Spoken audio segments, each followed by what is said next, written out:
I go back to what happened with Trayvon Martin about 7-8 years ago, right?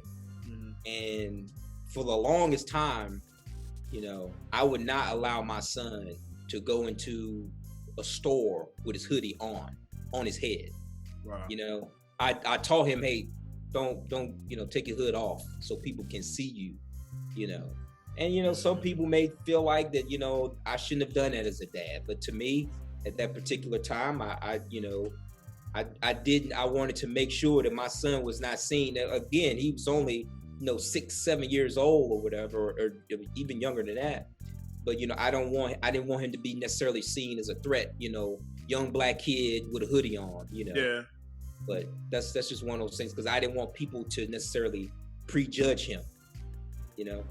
Yeah, and that's sad that a situation like that can make you feel like you have to have that conversation, that if he has his hood on, that he may be looked at as a threat to someone else. But it's real. Mm-hmm. It's real. And I don't see anything wrong with you saying that. If that's how you felt at that time, nobody can criticize you about how you feel.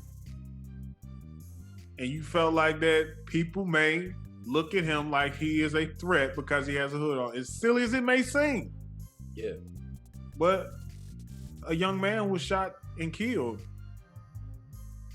And I guess his hoodie had something to do with that person feeling like he was a threat to them. Which is sad. Yeah. But you said something important. We have to start being comfortable with having uncomfortable conversations. Absolutely. We have to start, time is out for being shy or nervous about talking to our kids about real topics. Mm-hmm. We have to be comfortable with talking about uncomfortable conversations. And like you said, you talked about a lot of different things that we have to talk to our kids, and that's our responsibility. Yeah. To make sure that they are informed at the earliest of ages that they can understand. Yeah. About life. Us as fathers, we're our children's guide through life. And we, in that capacity, are a lifeline for our kids. That's right.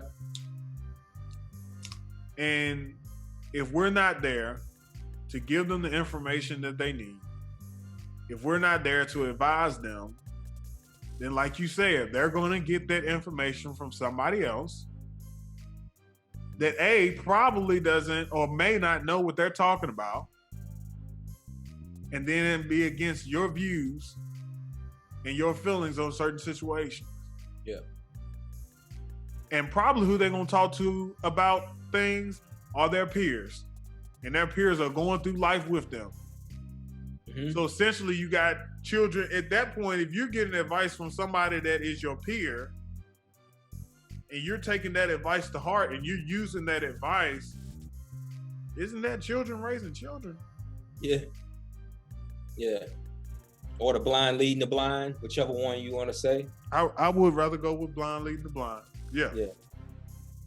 Yeah. Yeah. So we have to.